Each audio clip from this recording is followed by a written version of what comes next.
Hola, bienvenidos a mi canal de YouTube. Este es el primero de muchos videos. Es un proyecto muy lindo que nació de la idea de encontrar cuál es esa vida detrás de los terapeutas. Tendremos varios invitados, amigos, colegas, terapeutas que han logrado resultados extraordinarios con cada uno de sus clientes. Y bueno, la finalidad es poder entregar herramientas que nos sirvan a todos, que le han servido a Carlos, me han servido a mí y seguramente les van a servir a ustedes. Bienvenidos y por favor denle seguir a este canal para que estén pendientes de todos los otros siguientes invitados que vienen. Hoy mi invitado es un invitado muy especial.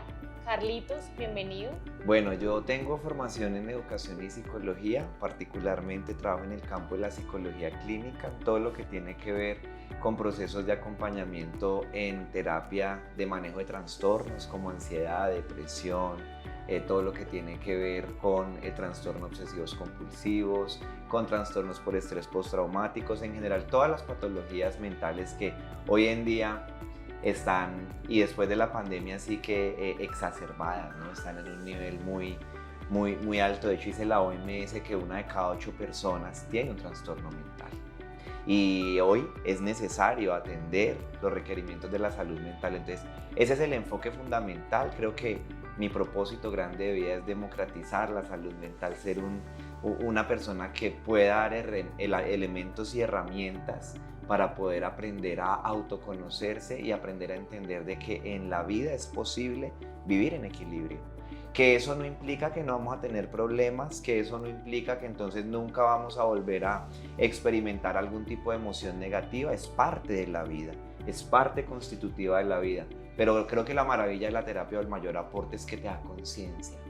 Te da conciencia y te da herramienta. Entonces, hace un momento que decías que cuando uno de pronto se dedica a esto, la manera de dimensionar las situaciones uno las percibe como situaciones más intensas. Realmente lo que hay de base es que somos más conscientes de lo que nos pasa y tenemos la capacidad de reconocer que el cambio de hábito o el cambio de resultado lo producimos nosotros mismos. Estamos totalmente de acuerdo. Y ahí se me vienen a la mente 2 preguntas. La primera es ¿cuáles de estos, llamémoslo traumas, de estos trastornos ha atravesado Carlos? Oh, cae todo. ¿Y cuál ha sido ese que tú has dicho, cae me muero? Porque, te lo digo, yo hace poco sufrí, yo he acompañado a muchas personas, yo no soy psicóloga, Carlos sí es psicólogo de formación, y yo he acompañado a personas que han atravesado procesos de depresión y procesos ansiolíticos donde realmente me decían, Meli, es que se me quitaba el aire, o sea, no podía respirar. Y yo decía, pero ¿cómo me va a decir que tu mente te va a quitar el aire? O sea, yo decía, eso es cuento, eso no es posible. Me tocó vivirlo. Hasta que yo realmente lo viví y pasé un proceso de depresión muy fuerte, un proceso de ansiedad donde me tocaba meter la cabeza en un cubo de hielos porque no podía respirar. Yo dije, esto es cierto. ¿Cuál ha sido ese momento de Carlos? Bueno, te cuento que yo creo que fui una persona muy traumatizada de niño. Las condiciones familiares en las que crecí, pues no crecí en un ambiente donde tuviera el equilibrio de mis padres, tenían relaciones distintas, generalmente muy conflictiva, y eso generó pues muchos miedos, muchas inseguridades. Sí, era muy tímido, era muy introvertido de niño, y creo que la etapa más dura la di en la adolescencia y en los principios de mi adultez, donde pude reconocer que en efecto era una persona que tenía tendencias depresivas, era una persona que de un momento a otro estaba en un estado de euforia exacerbado y de un momento a otro estaba en un estado depresivo tenaz, ¿sí? En esa época, bueno, los de nuestra generación, si hoy en día les da miedo ir al terapeuta, imagínate, te estoy hablando de 20 años, no era muy común porque generalmente teníamos la perspectiva de que la terapia era para el loco o para el enfermo mental. Hoy en día ya son más conscientes de eso. Lo que motivó entonces o lo que más viví creo que fue eso. Yo no logro clasificarlo en un trastorno bipolar porque no era algo constante, pero sí eran episodios muy recurrentes de muchos estados cambiantes de ánimos, no aceptación hacia mí mismo, muy acomplejada, una autoestima muy baja, que refugiaba toda esa inseguridad en la academia. Por eso creo que eso fui muy nerdo, tanto en el colegio, en la universidad me fue muy bien. De hecho, la psicología fue mi segunda carrera, no fue la primera. porque siempre refugié eso en el estudio. Y cuando empecé a experimentar ya la década de los 20, creo que ahí me di cuenta de que había que ocuparme en mí mismo. Fue más o menos hacia los 27, 28 años que empecé a hacer ya terapia psicológica y ahí me enamoré ¿Y ahora cuántos de años la tienes? terapia. 34. O sea que no, eso no fue hace muchos Sí, años. terapia que hice pues con conciencia. No, Sí, total, y te entiendo con porque así nos conciencia. pasa a todos. O Sí, sea, la primera terapia que hice era porque me decían que había que ir a terapia, pero yo no le sacaba el máximo provecho a eso. Para mí era un espacio hartísimo, qué pereza ir a donde una señora que me diga que mi vida está mal y que ella es la que ir a sabe contarle cómo. mi vida a otra persona ya Exactamente. que ni idea qué va a tener de mi vida, estoy totalmente de acuerdo. Pero te digo que el detonante fundamental y que todo este resultado de la inseguridad y de la baja autoestima se manifestó en mis relaciones de pareja. Fui muy malo en las relaciones. Era celoso, era desconfiado, toda mi vida se volcaba en mis parejas. Y creo que eso hacía que me montaban siempre los cachos. Claro, Y me dejaran. te hacías correspondiente Y con... sufría muchísimo porque imagínate, con tan poquito amor propio, entonces evidentemente todo uno lo depositaba en la pareja. Total. Y fue mucho sufrimiento y creo que allí fue el renacer de mi vida, donde dije yo quiero aprenderlo a hacer bien y una vez lo aprendí a hacer bien, yo quiero enseñarle a la gente a que lo haga bien. ¿Cuántas relaciones te costaron decir, uy, no más, espérate, aquí hay algo que no Bueno, está bien conmigo? como era tan mala pareja, no me duraban nada. Duraban un mes, 3 meses, 6 meses, la más larga duró 3 años. Con convivencia y todo, pero esa fue la maestría Esa de fue la cómo hacerlo maestría mal. final. Sí. Sí, todos en la vida tenemos procesos así, todos en la vida. Yo siempre digo, miren, todos tenemos tiempos, no se afane, que va a llegar un momento en el que usted va a decir, no más. O sea, esa saturación a todos en algún momento nos llega. ¿Y nos llega por qué? Porque toda la vida vinimos a aprender a ser felices. Y si usted no está feliz, la vida va a buscar la manera de que se dé cuenta de que hay algo que no estás haciendo bien. Y te lo va a repetir y te lo va a repetir. Y lo más interesante de todo es que cada vez te lo repite como en un nivel más arriba. Como que esta vez lo aplacé, pero la siguiente vez viene, y yo siempre le llamo a eso, te llega el mismo trauma con diferente cara. No hiciste el aprendizaje, simplemente lo aplazaste y te llegó el mismo trauma con diferente cara. Hasta que llega un momento de la vida en el que ya tienes que aprender. Y es donde uno dice, no, espérate, aquí hay algo que no está bien en mí. Y ahí es donde, y me dices, Carletos, ¿qué piensas de esto? Está la real transformación. Cuando ya no es que mi pareja, es que mi mamá, es que mi papá, es que mi hermano, es que mi infancia. Sí, eso está, eso no va a dejar de ser. Pero en el punto en el que tú dices, hay algo que no está bien en mí. Ese es el primer acto de conciencia Ahí es para donde está el clic. generar resultados en la vida y es que la persona tenga en cuenta que nosotros hemos crecido en un ambiente cultural donde nos han instalado inconscientemente la creencia de que la responsabilidad de los resultados en nuestra vida está en el exterior, está en los demás, está en el gobierno, está en mi jefe, está en mi pareja, está en mis padres y no nos han enseñado a tener esa capacidad de asumir la propia experiencia.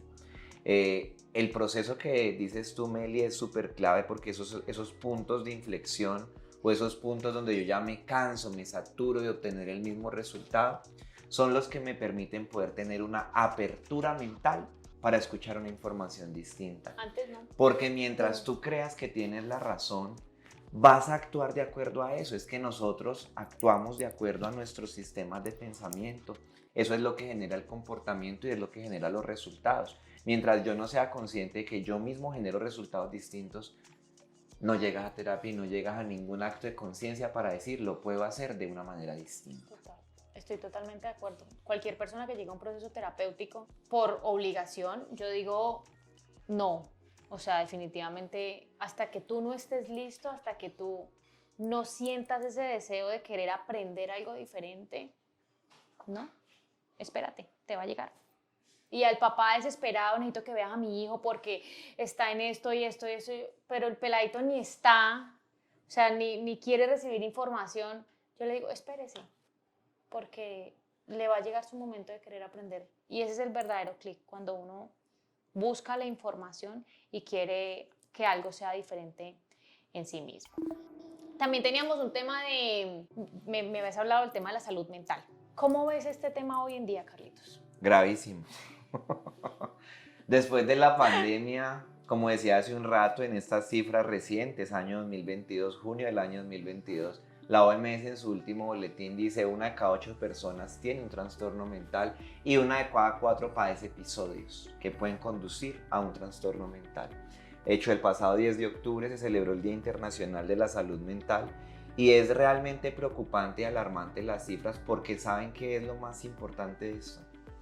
Que más del 60% de las personas que padecen un trastorno mental no saben que lo padecen. Claro, y ahí venimos a conectarlo con lo que venimos hablando. ¿Cómo podemos apoyar a las personas para que yo enfermo? ¿Cómo se te ocurre? Yo trastorno, yo ansiedad, yo depresión, ¿Cómo podemos apoyar para que las personas... Yo creo que lo primero, Meli, es, y a todas las personas que nos ven, es identificar y es la importancia que tengan claridad de la diferencia entre un episodio y un trastorno. Son dos cosas totalmente distintas. Un episodio, como su nombre lo indica, es una experiencia temporal. Es un suceso que ocurre en un momento determinado en el cual se me bajó tanto la energía que ya siento emociones negativas, tengo intranquilidad, nerviosismo, tembladera, tengo insomnio. Son episodios. Episodios son instantes en donde yo puedo experimentar, bien sea emocionalmente un desequilibrio o bien sea físicamente, como lo digo, porque tengo estrés, porque tengo dolor de cabeza, porque tengo nerviosismo, porque tengo insomnio, porque tengo falta de apetito. Son indicadores en episodios. Un trastorno es distinto. Un trastorno es el cúmulo de episodios. Cuando ya los episodios se convierten en algo recurrente, de hecho los manuales en psiquiatría y psicología dicen aproximadamente necesitas 3 semanas de experimentar el mismo estado para poder hablar de un trastorno. Entonces esa es la primera diferenciación. Si yo de entrada reconozco que no estoy durmiendo bien, que no me da el mismo apetito, que estoy entrando en estados de anedonia, ese es un término súper importante para identificar ansiedad y depresión, que esa anedonia es un síntoma en el cual yo puedo verificar que empiezo a perder interés por cosas que antes me gustaban. Pregunta, ¿cómo sé que es un episodio y no drama?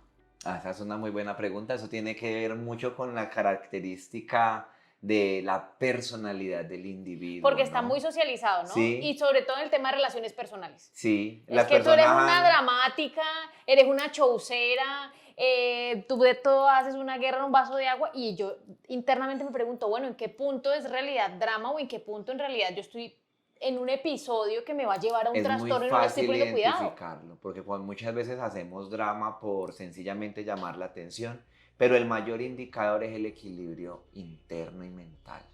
Si yo estoy sufriendo ante una situación que me desborda, no sé cómo gestionarla, no sé cómo manejarla, ahí hay un indicador de un episodio y si es recurrente, de un trastorno.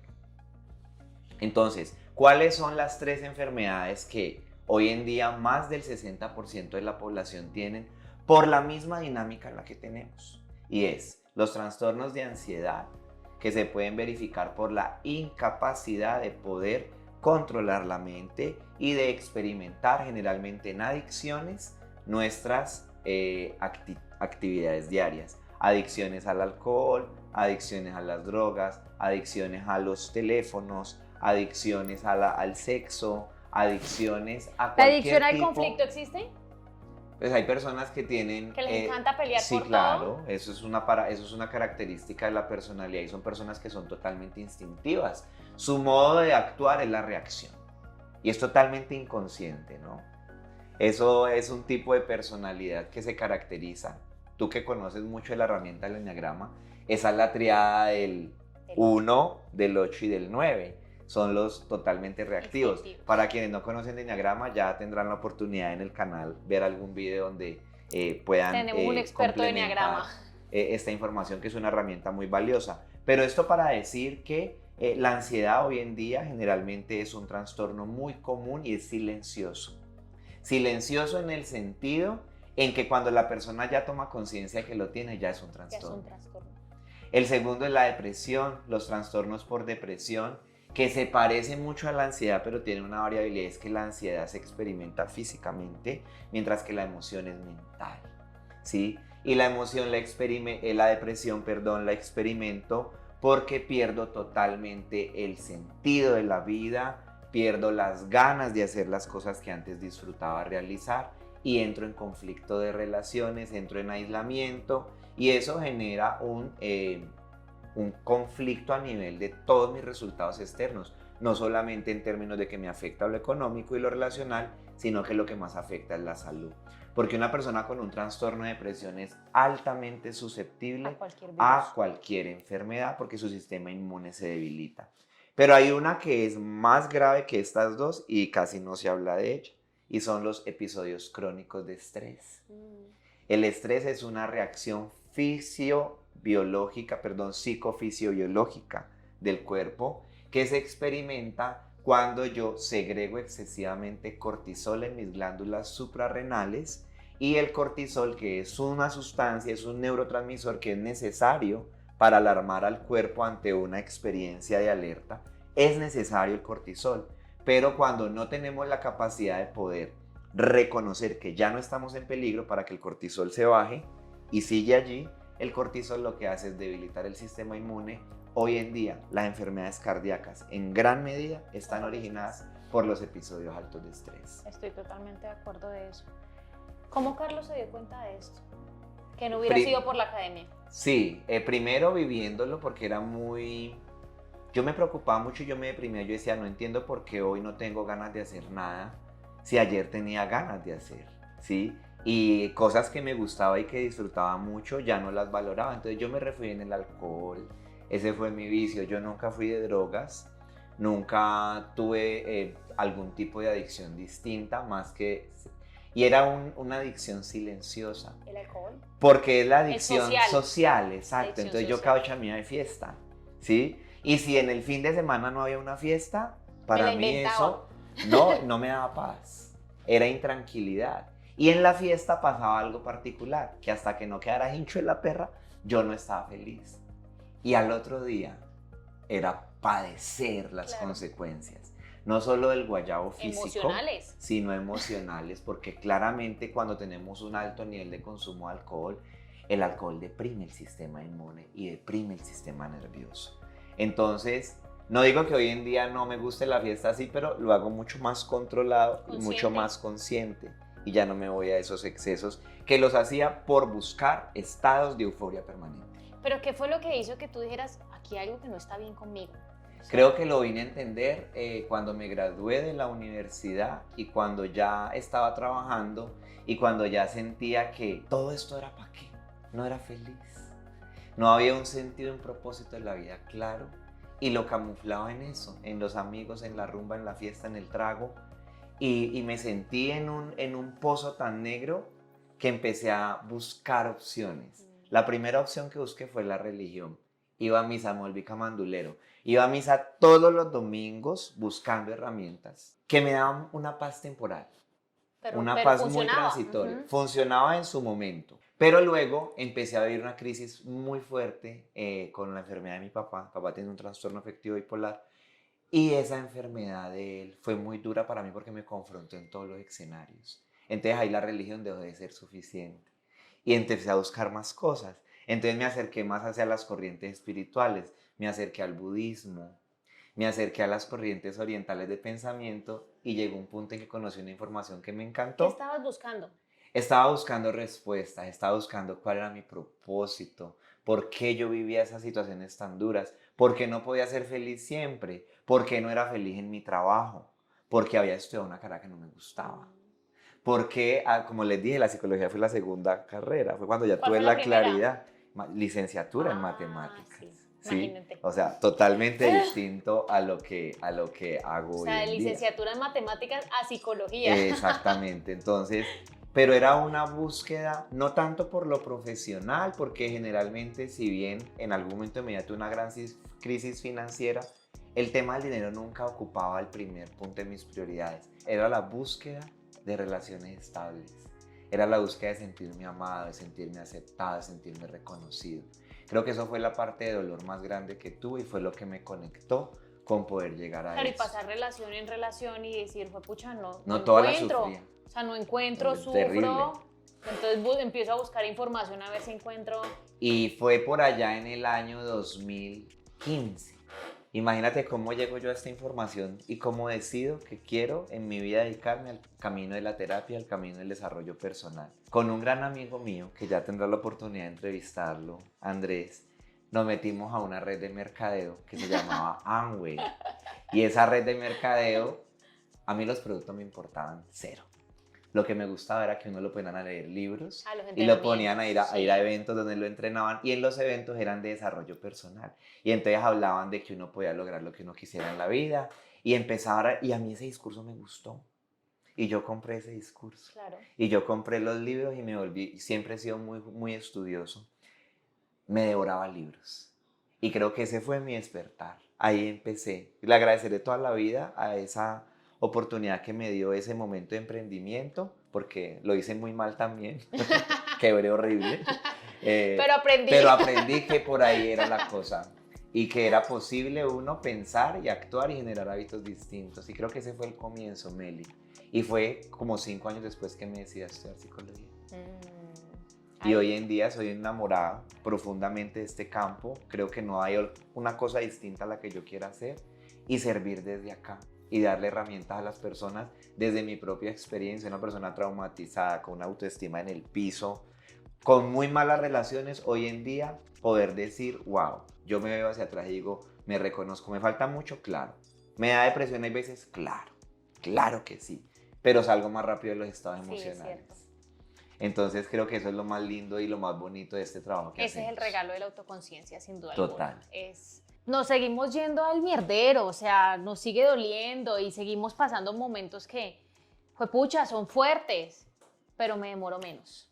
Pero salgo de ahí más rápido y en un nivel de aprendizaje diferente en el que estaba, porque claro, ya no es como antes que pasaba un desafío y salía exactamente como llegué. No, esta vez si tú no aprendes, de algo tienes garantía, vuelves a repetir la experiencia. O sea, el curso no lo haces y vuelve y repítelo. Y como ya estamos en esa conciencia y sabemos que queramos o no, igual vamos a repetir el curso si no aprendemos, pues prefiero hacer el curso ahorita, prefiero hacer el intensivo ahorita para no tenerlo que repetir después. Mira que la psicología tiene un aspecto muy bonito para explicar eso que tú dices y se llama una repetición de patrones mentales. Y es que la mente inconsciente, pero llama inconsciente porque no soy consciente de lo que hay allí, está en las fases superiores de la amígdala y del tallo cerebral. Cuando una persona recrea muchas veces la misma experiencia es porque de entrada, obviamente está repitiendo un patrón, no ha tenido la capacidad de reconocer que sus hábitos de pensamiento son los que le están generando ese resultado. Entonces, a cualquier persona que nos esté viendo en este momento y le interese un poco esto de lo que estamos hablando, yo creo que lo primero a lo que yo lo invitaría es a que revise sus resultados. En este momento, ¿qué tan satisfecho te encuentras con tu salud? ¿Qué tan satisfecho te encuentras con tu calidad de sueño? ¿Con tu alimentación? ¿Cómo estás? ¿Qué tan consciente eres de lo que comes? Con tus relaciones. Con tus relaciones, evidentemente. Si eres de las personas que estás en conflicto, que te agarras con todo el mundo, pues claramente ahí hay un proceso muy potente que hacer de desarrollo personal. Yo creo que es uno de los indicadores más, digamos que más latentes que tenemos. Yo hace poco creo que escuchaba, era Fred, un autor que decía, la calidad de tu vida siempre va a tener mucho que ver con la calidad de tus relaciones. Total. Lo que pasa es que las relaciones te muestran justamente lo que confronta tu ego y tu sistema de creencias. Porque ¿qué es lo que me muestra una relación de cualquier naturaleza, sea de pareja, de amistad, laboral, de cualquiera? La persona me muestra lo que yo no logro aceptar y comprender en términos de tolerar que mi forma de pensamiento, mi forma de actuar y mi forma de interpretar la vida no es la verdad absoluta. Es una forma particular. Totalmente de de acuerdo. verlo. Y, en este Y el principio, ego tiene la tendencia a que tú tienes que verlo e interpretarlo claro, como yo lo veo, y si no, no me agradas y entro en conflicto. el ego siempre va a querer unificar. O sea, Entre menos diferencias, mejor. Necesito que sea lo más parecido a mí posible para que yo tenga que hacer un trabajo menor. Y la verdad es que en el respeto por el otro está el aceptar su diferencia. ¿Qué le quieres decir a la gente, Carlitos? De acuerdo a lo que has vivido, de acuerdo a más de lo que sabemos, porque sabemos y por experiencia que podemos aprender muchas cosas y ustedes pueden ir a cursos de desarrollo personal, todos los que quieran, y leer todo lo que quieran, que hasta que no tomen la decisión de decir voy a vivir esta información, voy a aplicar esto porque realmente necesito aprender algo diferente, aprender a pensarlo diferente, a hacerlo diferente, no va a pasar nada. Entonces, de acuerdo a tu experiencia, Carlitos, ¿qué le dirías a la gente? Yo creo que lo primero es que se bajen de la falsa ilusión de que van a encontrar una receta mágica que les va a arreglar la vida. Eso no existe. El desarrollo personal, que es un campo inmenso en sus múltiples facetas, el campo en el que yo trabajo, que es la psicología humanista y clínica, creo que las herramientas más potentes que nos da la primera es de reconocer que no sé cómo generar el resultado que espero. Hasta que tú no salgas de ese estado de ensimismamiento, donde crees que tienes la razón, es imposible que dejes de sufrir. Va a seguir ocurriendo. Entonces, lo primero es reconocer que los resultados que tengo hoy en día no me agradan y estoy dispuesto a transformarlos. El segundo paso es, reconociendo eso, entonces tengo que tener una apertura mental. Y la apertura mental es, necesito una nueva información y necesito unas nuevas herramientas que me permitan generar unos nuevos hábitos. No solamente hábitos de pensamiento, sino hábitos de acción diaria en mi vida, que se traduzcan en resultados distintos. El libro, la charla, el taller no produce ningún efecto si tú esa información que te dan allí no la pones en uso y no generas un hábito. Los seres humanos somos expertos en generar malos hábitos, hábitos inconscientes. Eso es lo que hoy en día se llama procrastinación, porque somos buenísimos para posponer y para no tomar acción por el miedo al compromiso. Entonces, esa creo que es de entrada la herramienta más potente que les puedo dar, y es talleres, cursos, psicólogos, terapeutas, coach, hay los que ustedes quieran. Los que ustedes quieran. Y no hay información buena ni mala. Y todas son valiosas. Toda es perfecta. Para quien le llegue, toda, absolutamente toda. Pero es si perfecta. no pones acción, no hay nada que hacer. Apague y vámonos, porque el resultado va a seguir siendo el mismo. Pero eso requiere que haya un acompañamiento de una persona que te saque de tu subjetividad y te muestre cómo lo estás haciendo. Por eso mi sugerencia es que todo el mundo debería ir a terapia. Totalmente. Porque la terapia no solamente es para rehabilitar, es decir, para tratar el problema, sino que la terapia también tiene un componente de prevención.